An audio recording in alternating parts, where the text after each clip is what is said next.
ଶ୍ରାବଣ ମାସର ପ୍ରଥମ ସୋମବାର ପାଇଁ କପିଳାସ ପୀଠ ଚଳଚଞ୍ଚଳ। ପ୍ଲାଷ୍ଟିକ୍ ପଲିଥିନ୍ ମୁକ୍ତ କରାଇବାକୁ ପ୍ରଶାସନର ପ୍ରୟାସ ଜାରି। ପବିତ୍ର ଶ୍ରାବଣ ମାସ ପ୍ରଥମ ସୋମବାରରେ ଢେଙ୍କାନାଳ ଜିଲ୍ଲା କପିଳାସ ପୀଠ ଚଳଚଞ୍ଚଳ ହୋଇପଡ଼ିଛି। ଆସନ୍ତାକାଲି ପ୍ରଭୁ ଶ୍ରୀ ଶ୍ରୀ ଚନ୍ଦ୍ରଶେଖର ଜୀଉଙ୍କଠାରେ ଜଳଲାଗି କରିବା ପାଇଁ ବିଭିନ୍ନ ସ୍ଥାନରୁ କାଉଡ଼ିଆମାନେ କପିଳାସରେ ପହଞ୍ଚିବା ବେଳେ ଶାନ୍ତି ଶୃଙ୍ଖଳା ପାଇଁ ପ୍ରଶାସନ ପକ୍ଷରୁ ବ୍ୟାପକ ପୋଲିସ ବ୍ୟବସ୍ଥା କରାଯାଇଛି।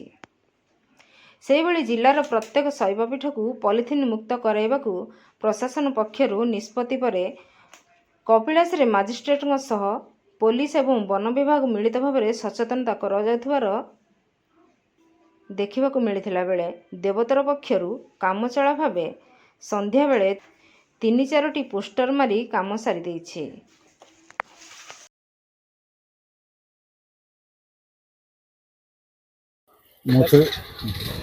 ମୁଁ Tarun Kumar Mahanti, range officer Kapilas range. Sir जो प्रशासन तरफ जो प्लास्टिक मुक्त प्रयास करा प्लास्टिक मुक्त से संपर्क आमर आडिशनाल तहसीलदार गौंदिया आईआईसी गौंदिया सब स्टाफ और फरेस्ट डिपार्टमेंट कपिलास सब स्टाफ आज कपिलास छकर सब दुकान को आम चेक कलु और प्लास्टिक कि पॉलिथिन रखिए बोली सतर्क करइलु।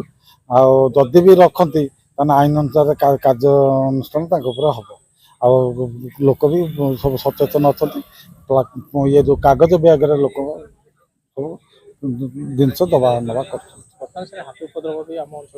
आज्ञा sir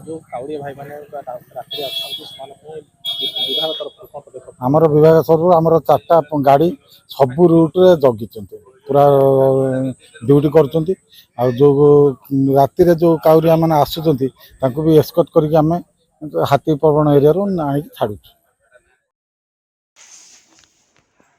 ढेंकानालरू Soumyaranjan Mahanti report, Nagaraj news.